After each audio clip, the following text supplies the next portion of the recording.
कहानी की शुरुआत होती है फॉरेस्ट डिपार्टमेंट के दो ऑफिसर से, जो एक कश्ती में बैठकर साउथ अफ्रीका के जंगल का मुआयना करने जा रहे थे। इस कश्ती में ऑफिसर गैबी और उसका बॉस विंस्टन सवार थे। उस वक्त गैबी अपने ड्रोन की मदद से आसपास के जंगल की जांच कर रही थी, पर अचानक जंगल में मौजूद किसी इंसान ने उस ड्रोन को देख लिया। इधर गैबी ने भी ड्रोन के जरिए उसे देख लिया और उसने ड्रोन उस आदमी के पीछे लगा दिया।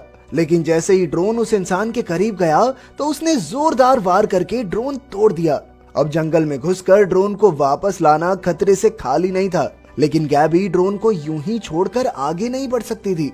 इसलिए विंस्टन ने उसे जंगल से ड्रोन ढूंढने के लिए 1 घंटे का समय दिया और 1 घंटे बाद इसी किनारे पर मिलने को कहा। फिर गैबी जंगल में ड्रोन ढूंढने निकल पड़ी और तब हम 2 इंसानों को देखते हैं जिनका नाम था बैरन और स्टीफन। वो दोनों ही काफी जंगली किस्म के थे, जिन्होंने कपड़ों के नाम पर सिर्फ पत्ते पहने थे। वो शिकार करके खाना ढूंढने निकले थे। इसके बाद उन्होंने जमीन पर एक जाल बिछाया ताकि कोई और उनका पीछा न कर सके। उधर विंस्टन जंगल में मौजूद कैमरास की बैटरी बदल रहा था और वहीं दूसरी ओर गैबी जंगल में काफी अंदर तक आ गई। तभी उसे महसूस हुआ कि कोई उन पर नजर रख रहा था और उसने वॉकी टॉकी के जरिए विंस्टन से बात करने की कोशिश की, लेकिन विंस्टन तो अपना वॉकी टॉकी कश्ती में ही भूल आया था। अब गैबी तेजी से दूसरी ओर भागने लगी, लेकिन आखिरकार वो जंगलियों के बनाए जाल में फंस ही गई। साथ ही एक नुकीली लकड़ी उसके पैर में इतनी जोर से चुभी कि उसका चलना भी मुश्किल हो गया। इधर विंस्टन को दूर से ही गैबी के चिल्लाने की आवाज सुनाई दी तो वो तुरंत अपना वॉकी टॉकी लेने कश्ती पर गया, पर उसमें पानी चला गया था, इसलिए अब विंस्टन को खुद ही गैबी को ढूंढना होगा। वो कश्ती में बैठकर गैबी का नाम पुकारता हुआ आगे बढ़ा, लेकिन जल्द ही जंगल से अजीब सी लाल रोशनी दिखाई देने लगी। जल्द ही रात हो गई, लेकिन गैबी और विंस्टन अब भी एक दूसरे को ढूंढ ही रहे थे। जब गैबी की नजर इस रोशनी पर पड़ी तो वो सुन्न सी होकर इस रास्ते पर चल पड़ी और चलते चलते एक झोपड़ी तक आ पहुंची। उधर विंस्टन ने देखा कि एक बेहद खतरनाक सा जानवर उसका पीछा कर रहा था, लेकिन उससे बचने के चक्कर में वो एक दलदल में फंस गया। वहीं गैबी झोपड़ी का दरवाजा खटखटाने लगी, लेकिन जब किसी ने जवाब नहीं दिया तो वो खुद ही दरवाजा खोलकर अंदर आ गई। उसने अपनी टॉर्च से इधर उधर देखा और फिर थक कर जमीन पर लेट गई। उसने अपने पैर के जख्म पर पट्टी भी बांधी ताकि और खून ना बहे। तभी बैरन और स्टीफन भी वहां पहुंचे और उन्होंने गैबी से पूछा कि तुम हो कौन। गैबी ने बताया कि उसे चोट लगी थी, इसीलिए वो यहाँ आकर लेट गई। इसके बाद उन्होंने कपड़े पहनकर गैबी के जख्म पर मरहम लगाई। इसके बाद वो सब खाना खाने लगे और एक दूसरे के बारे में और बातें जानी। दूसरी ओर जंगल में विंस्टन अब भी उस जानवर से बचकर भाग रहा था। ये जानवर अपने मुंह से ऐसे कीटाणु छोड़ता था जिससे इंसानों के शरीर पर फंगस लग जाती और धीरे धीरे फंगस इंसान के शरीर को खाकर और बढ़ने लगती। इधर गैबी ने बैरन और स्टीफन को बताया कि उसने जंगल में एक ऐसा आदमी देखा जिसके शरीर पर पौधे उगे हुए थे, लेकिन उन दोनों ने गैबी की बात अनसुनी कर दी। उधर विंस्टन थक हार कर एक पेड़ के नीचे बैठ गया, लेकिन वो इस बात से अनजान था कि इस पेड़ की जड़ें उसके करीब आ रही थी। फिर सुबह होने पर बैरन ने एक खास मरहम बनाई और स्टीफन ने ये मरहम गैबी के जख्म पर लगाई। गैबी को छूते ही उसके दिल में घंटियां बजने लगी, क्योंकि उसने आज तक किसी लड़की को नहीं देखा था। उस वक्त गैबी सो रही थी और उसने सपने में देखा कि उसकी बाजू पर छोटे छोटे पौधे उग रहे थे। तभी वो डर के मारे उठ गई, लेकिन ये सिर्फ एक बुरा सपना था। जल्द ही बैरन और स्टीफन शिकार पर निकल गए और गैबी ने फिर से विंस्टन से बात करने की कोशिश की। तभी उसे विंस्टन के करहाने की आवाज सुनाई दी, लेकिन जख्मी होने के कारण वो विंस्टन की मदद करने नहीं जा सकती थी। तब उसने झोपड़ी में आग जलाई ताकि विंस्टन उसे ढूंढ सके, लेकिन जैसे ही बैरन और स्टीफन लौटे तो बैरन ने तुरंत आग बुझा दी। उसने कहा कि हम दिन में कभी आग नहीं जलाते। फिर रात हुई और गैबी ने बैरन से उसके बारे में पूछा तो बैरन ने बताया कि 13 साल पहले वो इस जंगल में पौधों पर रिसर्च करने आया था, लेकिन फिर यहीं पर उसकी पत्नी की मौत हो गई और उसके बाद वो कभी शहर वापस लौटा ही नहीं। तभी गैबी ने देखा कि उसका जख्म एकदम ठीक हो चुका था। फिर जब वो सो गई थी तो अचानक बैरन ने उसे जगाया और बताया कि उसके शरीर की गंध से एक जानवर झोपड़ी तक आ पहुंचा है। फिर गैबी ने भी बैरन और स्टीफन की तरह अपने पूरे शरीर पर एक लेप लगाया ताकि उसके शरीर से किसी भी तरह की कोई गंध न आए। इधर स्टीफन अपने तीर कमान के साथ दरवाजे पर घात लगाए बैठा था।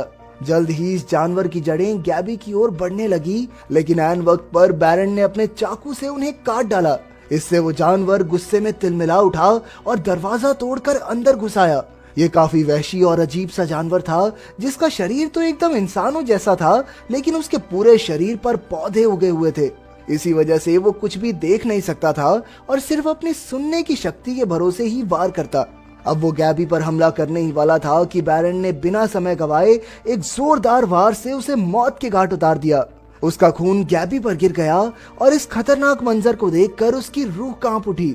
फिर स्टीफन ने फटाफट गैबी के कपड़े उतार कर सारा खून पोंछा ताकि गैबी फंगस का शिकार न हो जाए।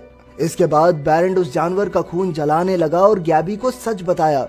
असल में ये एक ऐसा जानवर था जो इंसानों पर फंगस के कीटाणु छोड़ता, जिससे पूरे शरीर पर पौधे उगने लगते और जल्द ही वो इंसान बिल्कुल ऐसे ही दरिंदे में बदल जाता था। अगले दिन गैबी ने स्टीफन को शहर की जिंदगी के बारे में बताया और अपना फोन भी दिखाया, जिसे देखकर स्टीफन काफी हैरान हुआ। लेकिन अचानक बैरन ने गैबी का फोन छीनकर तोड़ डाला। वो हरगिज नहीं चाहता था कि उसका बेटा बाहर की दुनिया की चीजों के संपर्क में आए। असल में बैरन जंगल में रहकर अजीबोगरीब खोज करने लगा था और इतने सालों में उसने यहाँ के जीवन पर एक किताब भी लिखी थी। वो रोज एक पेड़ की पूजा करता था जिसमें भयानक सा फंगस लगा हुआ था।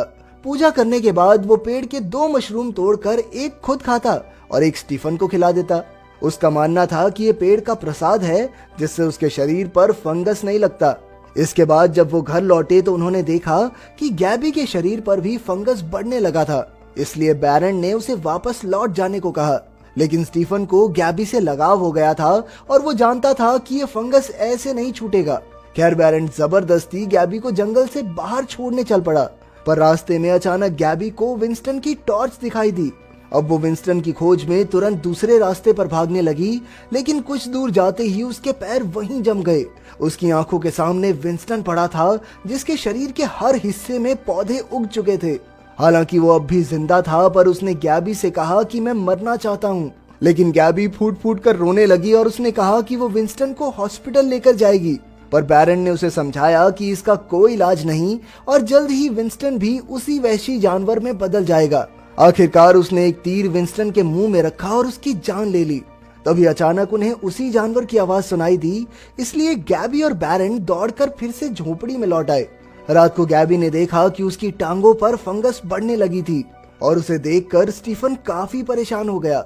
अगले दिन जब वो बैरन के साथ पूजा करने गया तो उसने मशरूम खाया नहीं, बल्कि अपने मुंह में ही छिपा लिया और फिर घर लौटकर गैबी को खिलाया ताकि वो ठीक हो सके।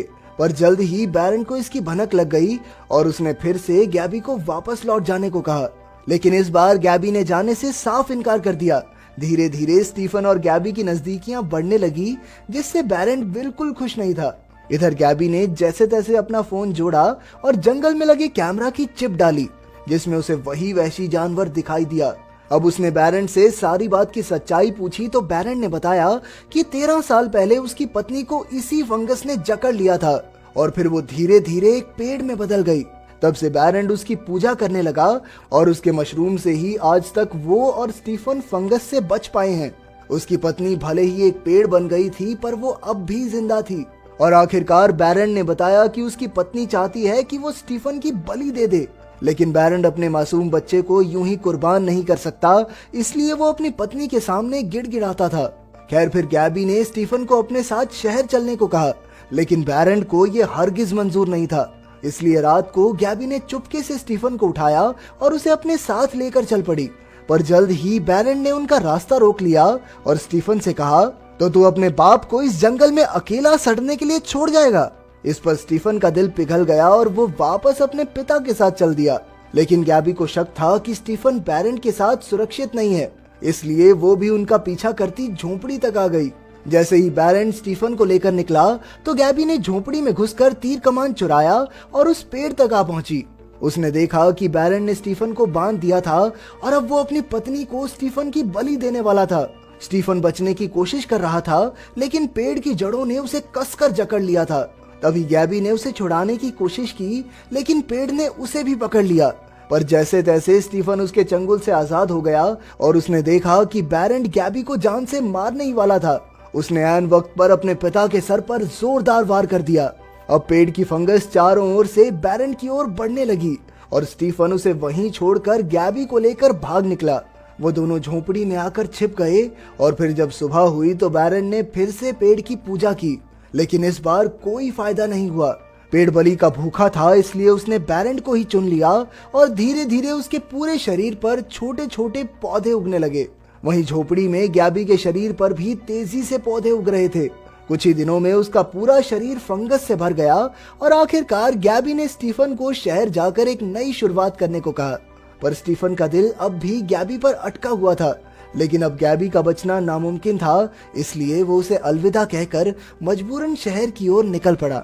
जल्द ही उसने शहर के तौर तरीके सीख लिए, लेकिन शायद वो इस बात से अनजान था कि वो अपने साथ जंगल के उस खतरनाक फंगस को भी ले आया था।